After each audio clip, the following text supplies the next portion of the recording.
வணக்கம். ஸ்ரீ சிவசூர்யா ஜோதிட வித்யாலயம் வழங்கும் காலச்சக்கரம். நான் சிவசூர்யா செந்தில்குமார், கோவில் நகரம், கும்பகோணத்திலிருந்து. நம்ம தொடர்ந்து வைநாசிக நட்சத்திரத்தை பற்றி பார்த்துக்கிட்டு வரோம்.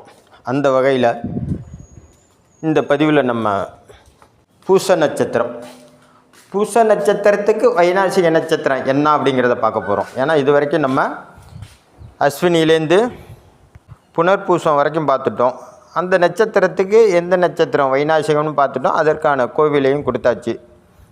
இந்த பதிவில் பூச நட்சத்திரத்தை பார்க்க போகிறோம். பூச நட்சத்திரத்துக்கு எந்த நட்சத்திரம் வைநாசிகம், அதுக்கு என்ன கோவில் அப்படிங்கிறத பார்க்க போகிறோம். பொதுவாக வைநாசிகம் அப்படிங்கிறது என்ன அப்படின்னா, உடலையும் மனதையும் வருத்தச் செய்வது. அதாவது பார்த்திங்கன்னா, முன்னோர்கள்லாம் பார்த்திங்கன்னா சாபம் விடுவாங்க. இப்போல்லாம் அப்படிலாம் யாரும் விட்டுறதில்லை. இதுக்கு முன்னாடி இருந்த தலைமுறையில் உள்ள பெரியவர்கள்லாம், நீ நாசமாக போடா, உன் தலைமுறையே நாசமாக போயிடும், அட பாவி பயலே இந்த மாதிரி பண்ணிட்டே உன் குடும்பம் விளங்காமல் போயிடும் அப்படின்லாம் வாசா போயிடுவாங்க. அதாவது சபிப்பாங்க. அது உண்மையிலேயே அவங்க பாதிக்கப்படும் போது இந்த ஜாதகரை பாதிக்குதோ இல்லையோ, ஜாதகருக்கு பிறக்கக்கூடிய குழந்தைங்களை பாதிக்கும். அந்த மாதிரி பாதிக்கப்படும் போது தான் இந்த ஜாதகர் ஒரு குறிப்பிட்ட நட்சத்திரத்தில் பிறந்து அதுக்கு வைநாசிக நட்சத்திரம்னு சொல்லக்கூடிய பிறந்த நட்சத்திரத்துக்கு, அதாவது ஜென்ம நட்சத்திரத்துக்கு 22வது நட்சத்திரமாக அமையும் அந்த வைநாசிக நட்சத்திரம். ஒரு ஜாதகருக்கு தன்னோட கண்ணு முன்னாடியே தன்னோட பொருளோ தன்னுடைய உடைமையோ தனக்கு சொந்தமானதோ தன்னோட கண்ணுக்கு எய்த்தாப்புலே நாசமாக போகும்போது அதை இவரால் தடுக்கவே முடியாது. அந்த மாதிரி ஒரு சூழ்நிலை கைதியாக இருப்பார். நீங்கன்னா உங்கள் ஜாதகத்தை எடுத்து பாருங்கள். இந்த வைநாசிக நட்சத்திரம் அப்படிங்கிறது அந்த அமைப்புக்காகவே உருவாக்கப்பட்ட ஒரு நட்சத்திரம். அதாவது ஜோதிடத்தில் 27 நட்சத்திரத்துலேயும் கிரகங்கள் இருந்துருச்சா அப்படின்னா இருக்காது. ஏதோ ஒரு 9 நட்சத்திரத்தில் தான் அமரும். அந்த வகையில் இந்த பூச நட்சத்திரத்துக்கு வைநாசிக நட்சத்திரம் அப்படின்னு பார்த்தோம்னா பரணி நட்சத்திரம். பொதுவாகவே பார்த்திங்கன்னா பூச நட்சத்திரம் சனி பகவானோட நட்சத்திரம், பரணி நட்சத்திரம் சுக்கிர பகவானோட நட்சத்திரம். பாருங்கள், சுக்கிர பகவானோட நட்சத்திரம் அப்படிங்கிறது பெண் வம்சாவளியில் வந்த நட்சத்திரம். பூச நட்சத்திரம் அப்படிங்கிறது சனி பகவானோட கர்மக்காரகனோட நட்சத்திரம். சரி, பொதுவாகவே இந்த சந்திர பகவான் போய் பூச நட்சத்திரத்தில் பயணிக்கும்போது எந்த உயிரினெல்லாம் பிறக்குதோ, அதாவது எந்த ஜாதகர் பிறக்கிறாரோ, ஒரு ஜாதகர் பூமியில் அவதரிக்கும் போது சந்திரன் பூச நட்சத்திரத்தில் பயணிக்கும்போது ஜாதகர் பிறந்துட்டால் அவங்களுக்கு ஜென்ம நட்சத்திரம் பூச நட்சத்திரமாக ஆகிடுது. அதுக்கு 22வது நட்சத்திரம் பரணி நட்சத்திரம், அதுக்கு வைநாசிக நட்சத்திரமாக வருது. இந்த வைநாசிக நட்சத்திரமான பரணி நட்சத்திரத்துக்கு 7வது நட்சத்திரமாக அது வதை நட்சத்திரமாக இருக்கிறது தான் பூச நட்சத்திரம். அதாவது பரணியில் ஒரு ஜாதகர் உதயமாயிட்டால் அதுக்கு இயற்கையாகவே 7வது நட்சத்திரம் வதை நட்சத்திரம். இது ஜாதகர் இப்போ பூச நட்சத்திரத்தில் பிறந்துட்டார். அப்போ பூசத்திலேருந்து 7ஆம் இடமான சித்திரை நட்சத்திரம் வதை நட்சத்திரம்.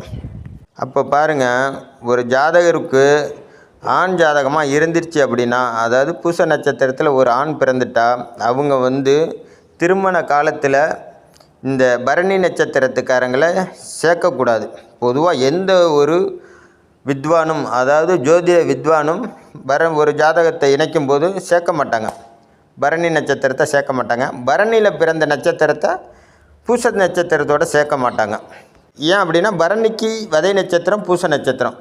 பொதுவாகவே பெண்களோட நட்சத்திரத்தை வச்சு தான் மணமகனை தேர்ந்தெடுப்பாங்க. மணமகன் நட்சத்திரத்தை வச்சு மணமகளை தேர்ந்தெடுக்கிறது இல்லை. ஏன் அப்படின்னா, ஆதி காலத்தில் பெண்கள் வீட்டிலே இருந்து வளர்ந்தவங்க, பாதுகாப்பு உணர்வு மிக்க வளர்ந்தவங்க, தாய் தந்தை கட்டுப்பாட்டில் இருந்தவங்க, அவங்க வெளியிலே போக மாட்டாங்க. பொதுவாக பெண்களை அப்போ கோலம் போகிறது கூட பார்க்க முடியாத ஒரு கண்டிஷனு. அந்த மாதிரி வீட்டை விட்டு வெளில வராதவங்க ஒரு புது இடத்துக்கு போகும்போது அவங்க எப்படி அந்த இடத்துல சமாளிப்பாங்களோ அப்படிங்கிற ஒரு நோக்கத்துக்காக பெண் நட்சத்திரத்தை வச்சு ஆண் நட்சத்திரத்தை கணக்கெடுத்து தான் இணைப்பாங்க. நல்ல கற்றுணர்ந்த வல்லுநர், ஜோதிட வல்லுநர்கள் அந்த மாதிரி தான் இணைச்சிட்டு இருந்தாங்க. ஆகையினால இந்த பெண்ணுக்கு போகிற இடத்துல ஒரு பாதுகாப்பு கிடைக்கணும் அப்படிங்கிறதுக்காக தான் பெண் நட்சத்திரத்தை வச்சு ஆண் நட்சத்திரத்தை கணக்கெடுப்பாங்க. அந்த வகையில் பெண் நட்சத்திரம் பூசமாக இருந்தாலும் இந்த 22வது நட்சத்திரமாக வரும்பொழுது, பரணி நட்சத்திரம் வரும்போது ஆண் நட்சத்திரமாக வந்துச்சுன்னா இணைக்க மாட்டாங்க. ஆண் நட்சத்திரம் பரணியாக இருந்து 7வது நட்சத்திரம் பூசமாக வந்தாலும் அந்த பெண்ணையும் ஜாதகத்தையும் இணைக்க மாட்டாங்க. ஏன்னா அது வதை நட்சத்திரம். இவங்க 2 பேரும் அங்கே இணையும் போது தினம் தினம் சண்டை சச்சரவு வம்பு வழக்கு போராட்டமாக இருக்கும். அப்போது இவங்க போகிற இடத்துல திருமணம் ஆகி போன பிறகு அந்த வம்பு வழக்கை நம்ம சமாளிக்க முடியாது அப்படிங்கிறதுக்காக தான் ஜோதிடரை வச்சு இதெல்லாம் பார்த்து தான் கல்யாணம் பண்ணுவாங்க. ஆனால் இப்போது என்ன ஆகிப்போச்சுன்னா, காதல்ன்ற பேரில் கால சூழ்நிலை இருக்குல்ல, எல்லாம் மாறிட்டு இருக்கும்போது காதல், எனக்கு பிடிச்ச பையனை நான் கல்யாணம் பண்ணிக்கிறேன், எனக்கு பிடிச்ச பொண்ணை கல்யாணம் பண்ணிக்கிறேன் அப்படிங்கும்போது இதை பார்க்குறது இல்லை. இதை பார்க்காம கல்யாணம் பண்ணிடுறாங்க. கல்யாணம் பண்ணி அவங்க காதல் கல்யாணம் பண்ணிடுறாங்க, இல்லை ஒரு கொள்கை கல்யாணம் பண்ணிடுறாங்க. அப்படிங்கும்போது அவங்களோட வாழ்க்கை என்ன ஆகிடுது அப்படின்னா, 2 கட்டானா போயிடுது.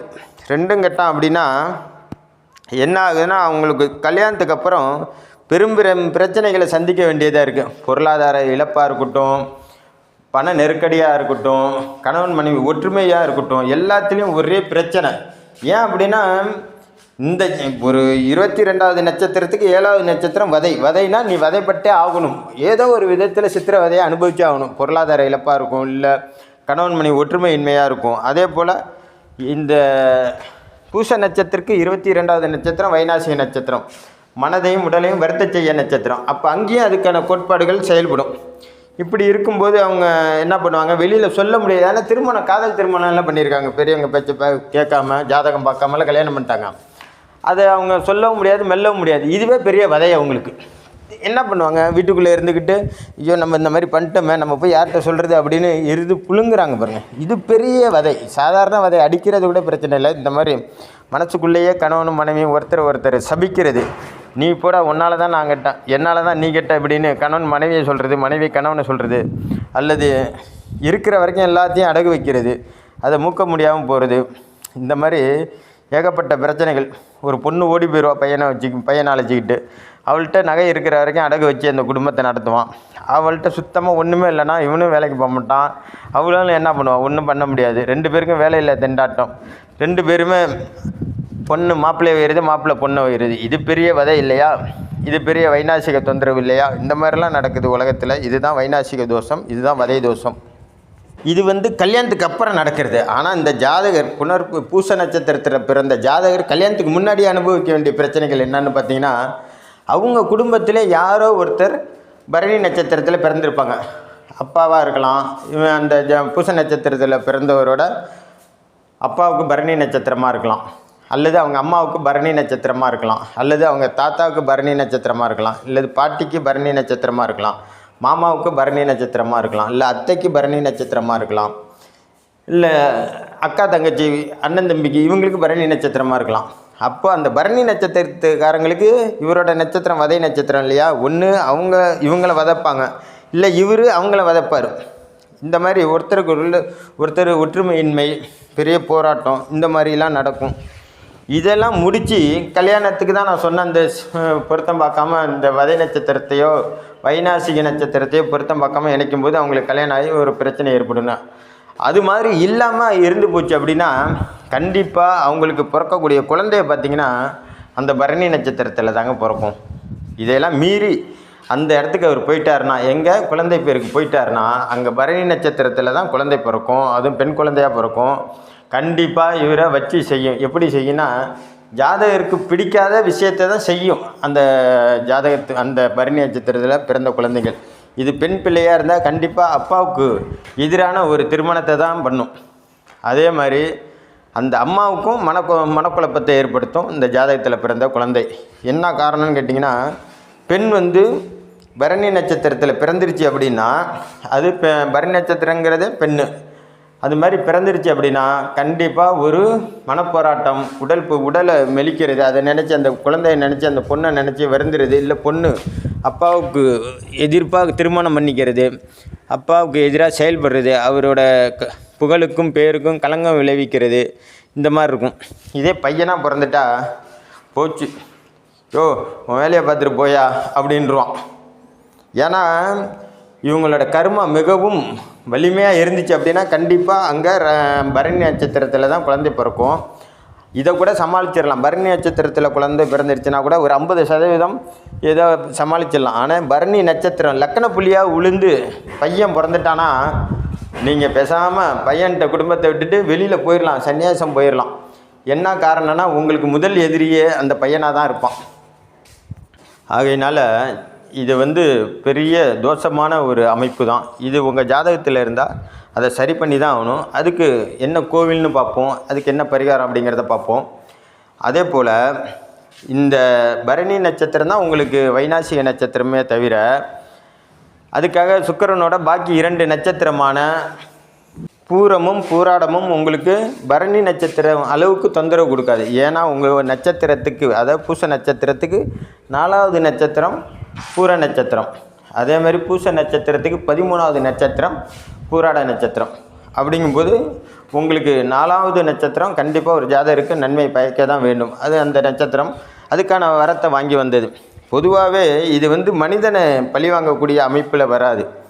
சந்திரன் எங்கே நிற்கிதோ, பொதுவாக சந்திரன் எந்த நட்சத்திரத்தில் பயணிக்குதோ அந்த நட்சத்திரத்துக்கு 22வது நட்சத்திரம் வைநாசிக நட்சத்திரம். இது சந்திரனை பழி வாங்கிறதுக்காக நட்சத்திர கூட்டத்தில் கடவுள் போட்ட ஒரு கோடு தானே தவிர நம்ம மனித பிறப்பை பழி வாங்கணுங்கிற கோடு கிடையாது. அந்த வகையில் சந்திரன் எங்கே நிற்கும்போது சந்திரனை போய் பழி வாங்கும் நட்சத்திரம். அந்த சந்திரன் பயணிக்கும் நட்சத்திரத்தில் எந்த ஒரு ஜாதகர் பிறக்கிறாங்களோ அந்த ஜாதகரை வச்சு செய்யும்.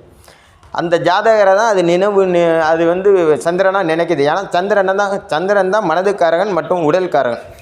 அதனால தான் ராசியை சந்திரனை மனதுக்காரனாகவும் ராசியை உடலாகவும் லக்கணத்தை உயிராகவும் வைக்கிறாங்க. ஆகையினால் இந்த பிரச்சனையெல்லாம் நீங்கள் பாருங்கள். உங்களுக்கு இந்த மாதிரி பிரச்சனைகள் அப்படின்னு இருந்துச்சுன்னா நீங்கள் உடனடியாக போக வேண்டிய கோவில் என்னன்னு பார்த்தீங்கன்னா, விழுப்புரம் மாவட்டத்தில் உள்ள வெண்ணெய் ஆற்று கரையோரம் உள்ள திருவெண்ணெய் நல்லூர் அப்படிங்கிற ஊரில் சிவன் ஸ்தலம் இருக்குது. அதனுடைய டீட்டெயில் நான் ஸ்க்ரீனில் கொடுக்குறேன். இந்த சிவன் ஸ்தலம் அப்படிங்கிறது 7ஆம் நூற்றாண்டு பழமை பெற்றது. அதில் தான் அப்பர் பித்தா பிறைசூடி பெருமானே அருளாளா எத்தான் மறவாத நினைக்கின்றேன் மனத்துன்னை வைத்தாய் பெண்ணை தென்பால் வெண்ணெய் நல்லூர் அருட்டுரையில் ஆத்தா உனக்காலா இனி அல்லேன்னு எனலாமே அப்படின்ற பதிகத்தை பாடியிருக்காரு. ஆகையினால் இந்த வைநாசிக தோஷம் உள்ளவங்க, அதாவது பூச நட்சத்திரத்துக்கு 22வது நட்சத்திரமாக வரக்கூடிய பரணி நட்சத்திரத்து அன்னைக்கு இந்த கோயிலுக்கு காலையில் போயிடுங்க. அங்கே உள்ள அந்த வெண்ணெய் ஆற்றில் குளிச்சுட்டு சிவபெருமானுக்கும் அம்பாளுக்கும் 2 மாலை வாங்கி போடுங்க. அதுக்கு முன்னாடி பூச நட்சத்திரத்தின் அதிபதி சனி பகவான், அவரோட திசை 19 வருஷம். அப்போ 19 அகல் விளக்கு வாங்கிக்கோங்க, புது அகல் விளக்கு. அதே போல் சுக்கிர பகவானின் அதே போல் பரணி நட்சத்திரத்தின் அதிபதி சுக்கிர பகவான், அவரோட திசை எத்தனைன்னு பார்த்தீங்கன்னா 20 வருஷம். அப்போ 20, 19, 39 அகல் விளக்கு வாங்கிங்க. உங்களோட வைநாசிக தோஷம் எவ்வளோதோ தொந்தரவை கொடுக்கும், அதையெல்லாம் மட்டுப்படுத்தணும்னா நீங்கள் இதை செஞ்சு தான் ஆகணும். 39 அகல் விளக்கு வாங்கிக்கோங்க. அதில் சுத்தமான நெய்யும் நல்ல நெய்யும் சேர்த்து தாமரைத்தண்டு திருநூலும் பஞ்சு திருநூலும் 2ஐயும் சேர்த்து அந்த 39 புது அகல் விளக்குலையும் போட்டு சிவபெருமானுக்கு ஆப்போசிட்டில், அதாவது சிவபெருமான் எப்போதும் கிழக்கு நோக்கி தான் இருப்பார். அந்த கிழக்கு நோக்கி அந்த விளக்கை 39 விளக்கையும் ஏற்றிட்டு அந்த விளக்குக்கு பூ தூவுங்க. பூ தூவிட்டு விளக்கேற்றிட்டு பூ தூவி நல்லா பிரார்த்தனை பண்ணிக்கோங்க. அதுக்கப்புறம் சிவபெருமானுக்கு போய் ஒரு மாலையை போட்டு உங்கள் பேரில் ஒரு அர்ச்சனை, பால் பழம் மாலையெல்லாம் வாங்கி கொண்டு போட்டு கொடுத்தீங்கன்னா மாலையை போட்டு உங்கள் பேரில் அர்ச்சனை பண்ணி கொடுப்பாங்க. கண்டிப்பாக வில்வ இலை இருந்தால் ரொம்ப சாலச் சிறந்தது. அதை முடிச்சுட்டு அம்பாளுக்கு போய் மாலை போட்டு ஒரு அர்ச்சனை உங்கள் பேரில் பண்ணிக்கோங்க. பண்ணிவிட்டு கோயிலில் 11 முறை வலமாங்க. ஏன் அப்படின்னா ஒவ்வொரு பதிவிலும் கொடுக்கறது தான். நீங்கள் ஏன்னா மற்ற பதிவுகளை பார்ப்பீங்களோ என்னன்னு தெரியாது. அதனால தான் நான் ஒவ்வொரு பதிவிலும் இதை கொஞ்சம் விளக்கமாகவே சொல்கிறேன். ஜோதிட கட்டத்தில் லாபஸ்தானம்னு ஒன்று உண்டு. அது 11ஆம் வீட்டை லாபஸ்தானம்னு சொல்லுவாங்க. அதுபோல் கோயிலில் நீங்கள் 11 சுற்றுனீங்கன்னா நீங்கள் செய்கிற பரிகாரங்கள் முழுமையடையும். நீங்கள் என்ன விஷயத்தையாவது கோயிலுக்கு போகிறீங்களோ அது வெற்றி கிடைக்கும். அப்படிங்கிறதுக்காக தான் இந்த 11 சுற்றிட்டு கொடிமரத்தை விழுந்து வணங்கிட்டு குறைச்சலாக 2.25 மணி நேரம் நீங்கள் கோயிலில் தங்கணும். கோயிலில் இருந்துட்டு பொறுமையாக கிளம்புங்க. அதே மாதிரி கோயிலுக்கு போனால் வீட்டு நினைப்பு இருக்கக்கூடாது. நீங்கள் என்ன விஷயத்துக்காக போகிறீங்களோ அதை அர்ப்பணிப்போடு செய்யணும். அதேமாதிரி வீட்டுக்கு கிளம்பாதீங்க. ஒரு 2.25 மணி நேரம் அங்கே சென்ட் பண்ணிவிட்டு கிளம்புங்க. கிளம்பும்போது சுக்கிரனுக்காக தானே பரிகாரம் பண்ணியிருக்கீங்க. அதுதானே வதை நட்சத்திரமாக வருது. அப்போது சுக்கிரனோட தானியமான மொச்சக்கடலையில் சுண்டல் செய்யுங்க. அந்த மொச்சக்கொட்டையில் ஊற வச்சு அதில் சுண்டல் செஞ்சு தொன்னை வாங்கிட்டு போங்க. அந்த தொன்னையில் அந்த மொச்சக்கொட்டையை வச்சு ஒரு 11 பேருக்கு கோயிலில் உள்ள 11 பேருக்கு கொடுங்க. கொடுத்துட்டு வெளியில் வந்து ஒரு 11 பேருக்கு அன்னதானம் பண்ணுங்கள். கரெக்டாக மத்தியானம் ஆகிடும். நீங்கள் வெளில வரும்போது 11 பேருக்கு அன்னதானம் பண்ணிங்கன்னா, அன்னதானம் அப்படிங்கிறது சாப்பிட்டவங்க வாய் வாழ்த்துதோ இல்லையோ வயிறு வாழ்த்தும். அதனால தான் பெரிய பெரிய ஜாம்பவாங்கெல்லாம் பார்த்திங்கன்னா இந்த அன்னதானத்தை போட்டுக்கிட்டே இருக்கிறாங்க. அதுவும் இப்போல்லாம் அன்னதானம் கொடுக்கறதுக்கு ஆளே கிடைக்க மாட்டுறாங்க. அதனால் அன்னதானம் பண்ணுங்கள். அன்னதானம் பண்ணும்போது வாட்டர் பாட்டிலோடு பண்ணுங்கள். ஏன்னா சாப்பாடை மட்டும் கொடுத்துட்டு நீங்கள் வந்துட்டிங்கன்னா அவங்க எங்கே போய் தண்ணி குடிக்கிறாங்களோ அந்த புண்ணியம் பூரா அந்த கடைசியாக தண்ணி குடிக்கிறாங்களே அவங்கள தான் போய் சேரும். அதனால் வாட்டர் பாட்டிலும் சாப்பாடும் வாங்கி கொடுங்க. நீங்கள் செய்கிற எந்த ஒரு தானமும் தர்மமும் அர்ப்பணிப்பு உணர்வோடு செய்யணும். சாமிக்கு போகும்போது சாமியை வணங்கும் போது ரொம்ப அர்ப்பணிப்பு உணர்வோடு வணங்கணும். கடமைக்கு செஞ்சிங்கன்னா பலனும் கடமைக்கு தான் இருக்கும். நிம்மதியாக மன திருப்தியோடு செஞ்சிங்கன்னா உங்களுக்கும் அந்த பலன் மன திருப்தியோடு கிடைக்கும். இதை ரிட்டன் போகும்போது விநாயகர் கோயில் எங்கேயாச்சும் இருந்துன்னா ஒரு தேங்காய் வாங்கிக்கோங்க. விநாயகருக்கு ஒரு அகல் விளக்கில் எண்ணெய் ஊற்றி தீபம் ஏற்றுங்க. விநாயகரை 3 சுற்றி வாங்க. சுற்றிட்டு அந்த தேங்காயை உங்கள் தலையை சுற்றி ஒரு செதர் தேங்காய் உடைங்க. அது சில்லாக உடையிற மாதிரி உடைங்க. பலம் கொண்ட மட்டும் உடைஞ்ச பிறகு கடவுள்கிட்ட வேண்டிங்க, இன்றோடு என்னோட வைநாசிக தோஷமும் வதை தோஷமும் நிவர்த்தி ஆகணும் அப்படின்னு வேண்டிக்கிட்டு வீட்டுக்கு போங்க. கண்டிப்பாக உங்களுக்கு மிகப்பெரிய மாற்றத்தை உணரலாம். அதே போல் நான் கொடுக்குறது எல்லாமே ஒவ்வொரு கோவில் தான் கொடுக்குறேன். ஒவ்வொரு வைநாசிக தோஷத்துக்கும் 2 கோவில் 3 கோவில் உண்டு. நான் ஒரே பதிவில் எல்லா கோவிலையும் இல்லை எல்லா கோவிலுக்கான 3 கோவிலுக்கான விஷயத்தையும் சொல்ல முடியாது. அப்படிங்கிறதுனால நான் ஒவ்வொரு கோவிலாக கொடுக்குறேன். அடுத்தடுத்த பதிவில் அதுக்கான கோவிலை நான் கொடுப்பேன் கண்டிப்பாக. நீங்கள் இது வரைக்கும் நம்ம சேனலை சப்ஸ்கிரைப் பண்ணாமல் பார்த்தா தயவுசெய்து சப்ஸ்கிரைப் பண்ணி பாருங்கள். அப்போ தான் நான் போகிற அடுத்த வீடியோ உங்களுக்கு உடனடியாக கிடைக்கும். அது உங்கள் வாழ்க்கையை மாற்றக்கூடிய பதிவாக கூட இருக்கலாம். இந்த பதிவு உங்களுக்கு பிடிச்சிருந்தால் மற்றவங்களுக்கு ஷேர் பண்ணுங்கள். நன்றி, வணக்கம். நல்லதே நடக்கும். வாழ்க வளமுடன்.